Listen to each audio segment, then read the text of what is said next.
Hello everyone, this is Sharon Arya podcasting from Bethel Torah, India under the guidance of our Jesser.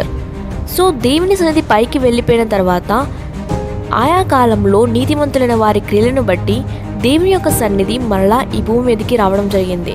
Avram గారి క్రియల ద్వారా, ఇస్సాకు గారి క్రియల ద్వారా, యాకోబు గారి క్రియల ద్వారా, లేవి గారి క్రియల ద్వారా, కెహాతు గారి క్రియల ద్వారా, అమ్రాము గారి క్రియల ద్వారా అండ్ దెన్ ద లాస్ట్ మోషే గారి క్రియల ద్వారా దేవుని సన్నిధి మరలా ఈ భూమి మీదకి రావడం జరిగింది.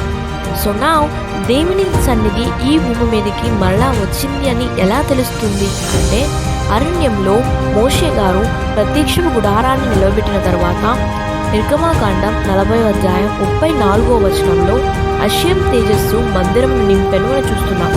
సో దీన్ని బట్టి దేవుని సన్నిధి ఆ కాలంలో తిరిగి అంచెలంచెలుగా ఈ 7 నీతిమంతులైన వారి క్రియలను బట్టి ఈ భూమి మీదకి మరలా వచ్చింది అని తెలుస్తుంది.